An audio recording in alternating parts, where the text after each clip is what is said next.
Isang tao ang naglakas loob magsabi ng isang prediksyon na nooy itinuring na imposible, malayo sa katotohanan.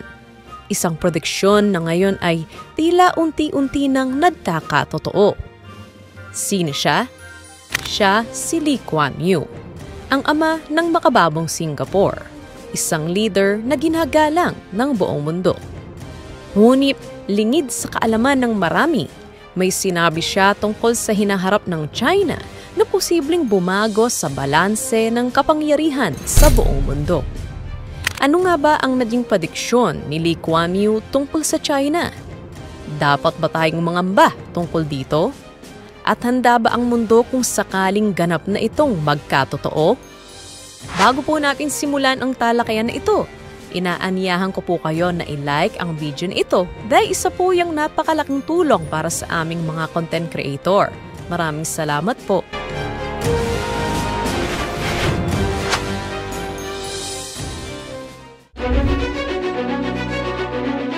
Bago natin himayin ang prediksyon ni Lee Kuan Yew, kilalanin muna natin siya sandali. Si Lee Kuan Yew ay kilala bilang founder at unang Prime Minister ng Singapore.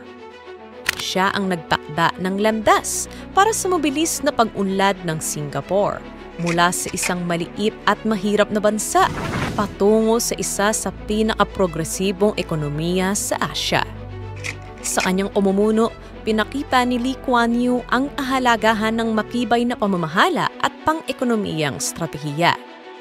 Ngunit bukod sa pagiging isang visionary na leader ng Singapore, si Lee Kuan Yew ay kilala rin sa kanyang matalim na pananaw tungkol sa mga isyu ng Asya, lalo na tungkol sa China. At sa kanyang pananaw, ang hinaharap ng China ay magbibigay takot, magbibigay inspirasyon at magbabago ng takbo ng buong mundo. Ang prediksyon ni Lee Kuan Yew ay hindi lamang tungkol sa ekonomiya ng China, kundi ang kanilang magiging papel sa hinaharap ng mundo. Ayon sa kanya, ang China, isang bansang may mahabang tradisyon at isang pamahalaang otoritarian, ay magtataglay ng lakas na kayang baguhin ang pandaigdigang kaayusan. Noong 2011, inihayag ni Lee Kuan Yew sa isang interview na ang China ay may kakayahang magtayo ng sariling world order. China will not become a liberal democracy. The Chinese will want a strong, effective government. If they continue on this path, they can build a new world order. Ayon sa kanya, hindi susunod ang China sa estilo ng pamumuno ng kanluran. Bagkus, bubuo ito ng sarili nitong landas, isang bagong pandaigdigang kaayusan kung saan sila ang namumuno. Ang pamumuno ni Xi Jinping ayon kay Lee Kuan Yew ay isang anyo ng authoritarian system na bagaman kinokondena ng marami ay epektibo sa pagpapalakas ng China upang maging dominanteng bansa sa mundo. Ito ay isang pahayag na binaliwala ng marami noong mga panahong iyon. Sa katunayan, maraming eksperto ang nagduda kung kaya ba talaga ng China na maging isang tunay na superpower sa hinaharap, lalo na't puno ng mga panloob na problema ang bansa tulad ng human rights violations, ang panunupil sa mga oposisyon at minorya tulad ng mga Uyghurs at ang patuloy na tensyon sa Hong Kong, Taiwan at South China Sea. Pero may isang bahagi ng prediksyon ni Lee Kuan Yew na mas nakakabahala at ito ay tungkol sa kakayahan ng China na isurpas o lampasan ang mga bansa sa kanluran, partikular na ang United States. Of course. How could they not be?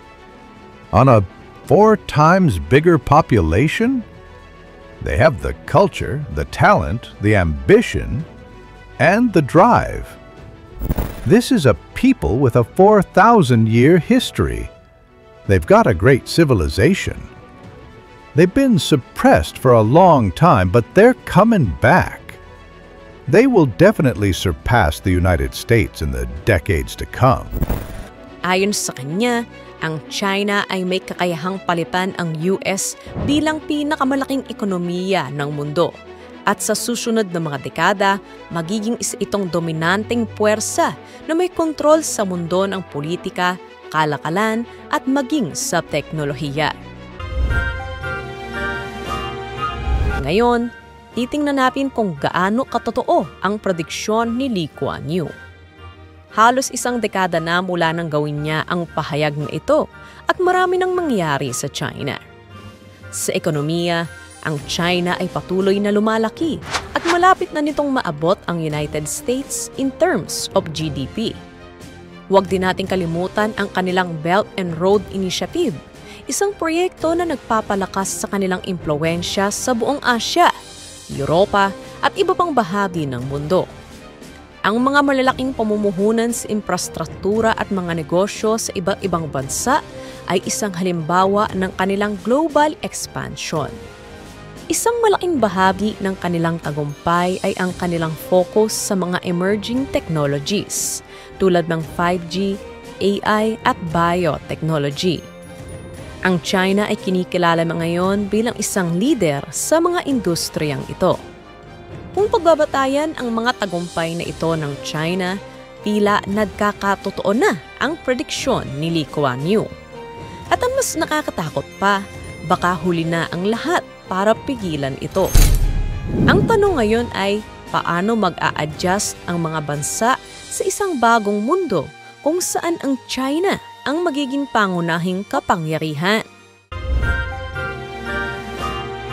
Ang United States na makadal ng mangingibabaw sa mundo sa larangan ng militar, ekonomiya at kultura ay unti-unti na ngayong naharap sa isang kapantay o baka mas higit pa. Ayon sa ilang geopolitical analyst, hindi na tanong kung lalakas pa ba ang China, kundi gaano kabilis itong lalakas. Mula sa ekonomiya, teknolohiya, diplomasya hanggang sa pampapalawak ng military influence, isa lang ang malinaw. Nais ng China na magkaroon ng lugar sa itaas. At kung tama si Lee Kuan Yew, hindi lang basta lugar ang nais ng China, kundi nais nitong baguhin ang mismong kaayusan ng mundo. Kapag ang China ang naging pangunahing superpower, maraming bagay ang maaaring magbago. Sa ekonomiya, posibleng dumepende ang mas maraming bansa sa yuan imbis na sa dolyar. Sa teknolohiya, maaaring ang mga Chinese tech companies tulad ng Huawei, Tencent at Baidu ang manguna sa global innovation. Sa politika, posibleng mas dumami ang bansang tatalima sa estilo ng pamumuno ng Beijing, isang mas nahigpit at mas sentralisadong pamahalaan. At ito ang lubos na kinatatakutan ng maraming bansa sa kanluran.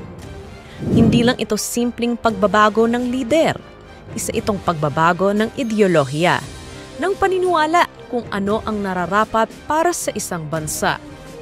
Maraming eksperto ang humanga sa matapang na pahayag ni Lee Kuan Yew. Para sa kanila, hindi lang siya basta visionary, isa siyang realist. Ang kanyang ugnayan sa parehong US at China ay nagbigay sa kanya ng kakaibang posisyon upang makita ang paparating na pagbabago. At ngayon, sa bawat hakbang ng China, mula sa digital yuan hanggang sa artificial island sa South China Sea, tila unti-unti na nitong pinapatunayan ang bawat salita ng dating Prime Minister ng Singapore. Sa huli, ang prediksyon ni Lee Kuan Yew ay nagsisilbing paalala sa atin na ang mundo ay patuloy na umiikot at ang kapangyarihan ay laging maaaring magbago. At sa patuloy na pag-ikot ng mundo, mananapili ang isang tanong. Handa ba tayong mamuhay sa isang mundo na China ang may kontrol? Ngayon, oras na para marinig ang boses mo, katropa. Ikaw, maniniwala ka ba na makakaya ng China na palitan ang United States bilang pinakamakapangyarihang bansa sa mundo? I-comment lang ang iyong opinion sa comment section below.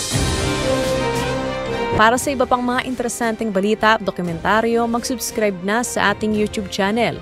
Maaari mo ring i-follow ang ating official Facebook page, facebook.com/theceboph. Maraming salamat sa panonood and see you next time.